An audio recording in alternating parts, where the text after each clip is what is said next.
On April 14th, the Carnegie Mellon University hosts its 7th annual hackathon in Carnegie Mellon University in Qatar's campus, Qatar Foundation. 11 teams participate in this competition. This competition is organized by a student club in Carnegie Mellon University in Qatar, Carnegie Apps. The Carnegie APP Hackathon is a 24-hour event which students can become a group. They work together to produce one idea about a game, a phone application, or a web application. In the last days, a group of panelists will judge the competitors based on different categories and will give them different prizes according to their performance. So this year it's the 7th annual hackathon and I'm one of the organizers for it. So hackathon, like what you see today, is just the weekend that comes a part of the play. But it's a process that goes on for a year. So we build a team together, then we look for the sponsors, and gladly this year's sponsors are Siemens, and they have been very supportive. So as I mentioned, there are a lot of things that go into it. We find the sponsor, and once we have the sponsor, we start marketing the event.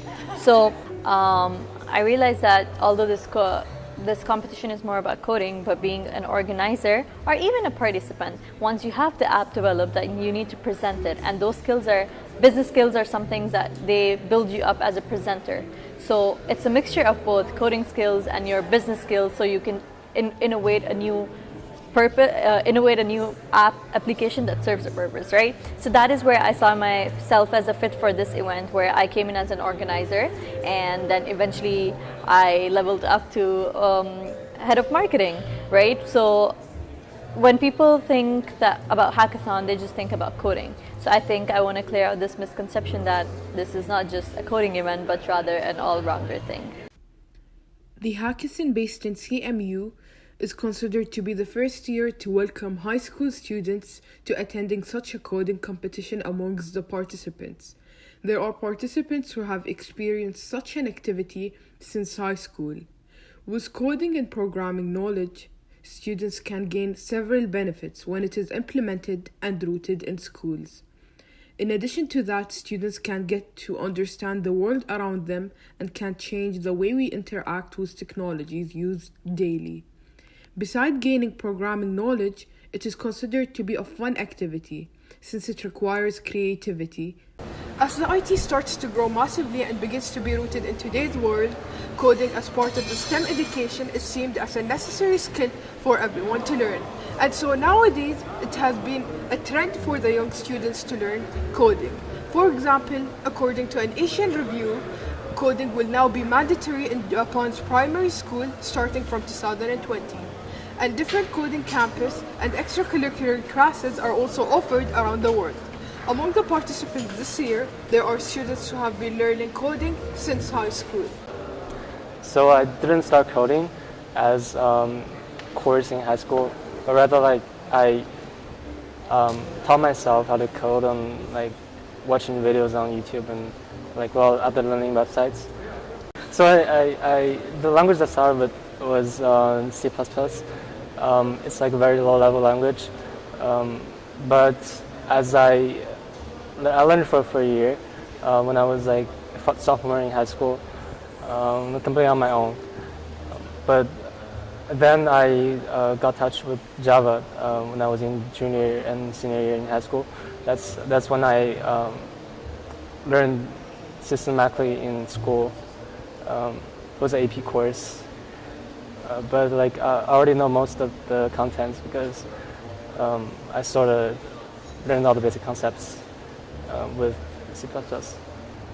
Well, I think partially the reason why I like coding is partially because I already learned it so much that I kind of got good grades in high school coding courses, and so went into positive feedback loop where I know more, I get better grades, and I want to learn more.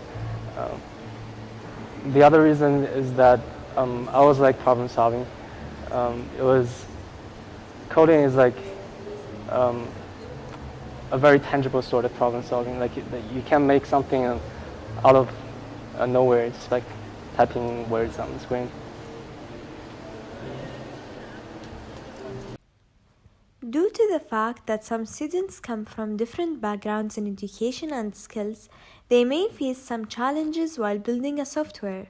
However, participating in such competitions helps students to think, innovate, and solve real-life problems. This is Alghalya reporting from Daily Q. Code powers our digital world. Every website, computer program, smartphone app, calculators, even microwaves relies on a code in order to operate.